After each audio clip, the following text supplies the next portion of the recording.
Fasting obligations and exemptions. 127. Anyone who has not observed the Ramadan fast due to travel or illness, if they die before finding a suitable time to make up these fasts, they are not required to make up these fasts, nor are they obliged to pay a fidya. However, if they have made a will stating that a compensation should be paid for their fasting, 1/3 of their estate must be used to fulfill this will. The ransom is a day's worth of food, sufficient to feed a poor person in the morning and evening.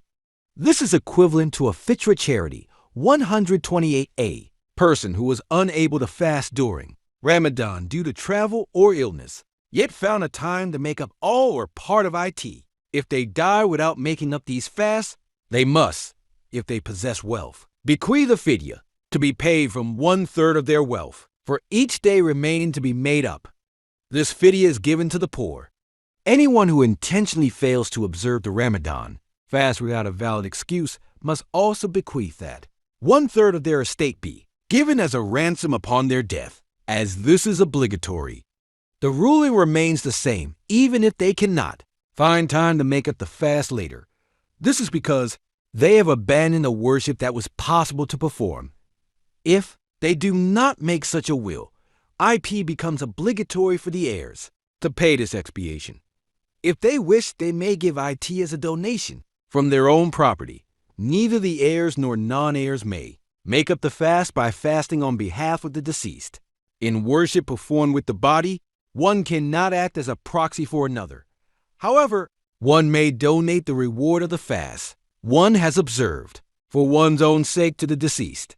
According to Imam Shafi, whether the deceased made a will or not, the expiation for the missed fasting days is paid from the entire estate they left behind. A guardian may also fast on behalf of such a deceased. 129. Paying compensation for missed fasting is specific to Ramadan fasting, fasting missed during Ramadan, and vowed fasting. It is not permissible for a person who is unable to observe the required fast for expiation of an oath or for killing a person to pay the expiation while still alive. However, IT is permissible for them to make a will regarding these fasts. 130. A make-up fast is required for any voluntary fast that is broken. IT makes nitrogen monoxide difference whether the fast was broken by the fasting person's own will or not. For this reason, a woman who begins a voluntary fast but becomes menstruating must make up that fast according to the prevailing opinion, because it is obligatory and necessary not to abandon a worship that has been begun and not to void a religious duty that has been undertaken. According to the Shafis, such a fasting person is free to choose.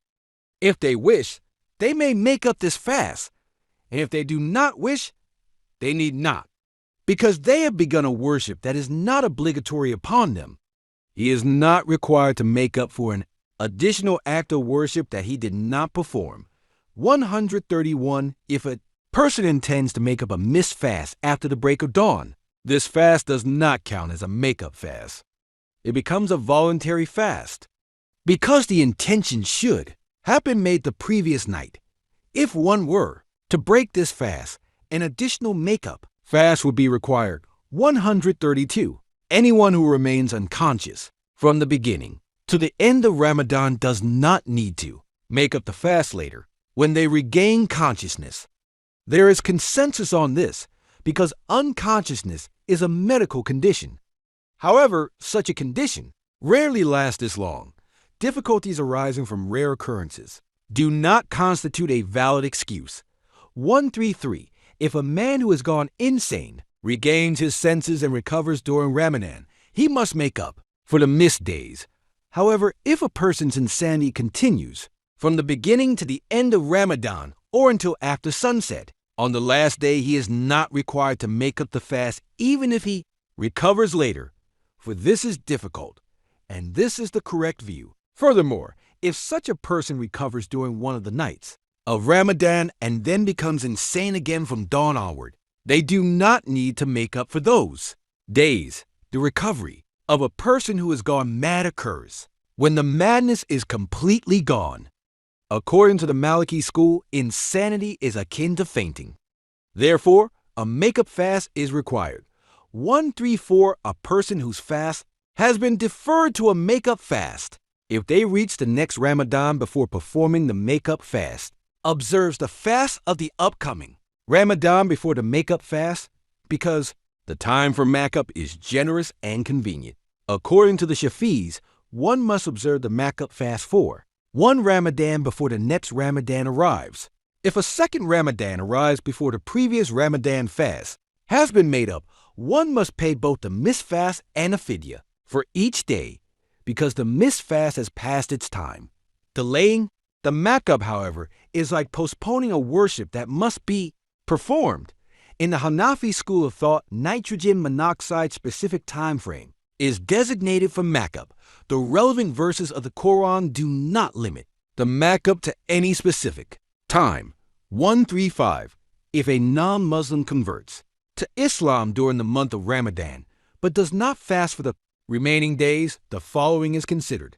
If they converted to Islam in a non-Muslim country and had not learned that fasting was obligatory until the end of Ramadan, they are considered excused.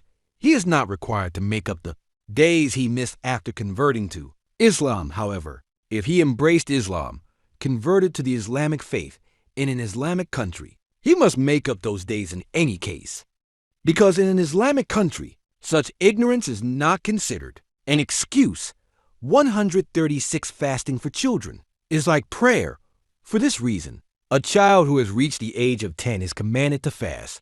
If they do not fast, they may be lightly disciplined. However, if they do not fast, they are not required to make up the fast.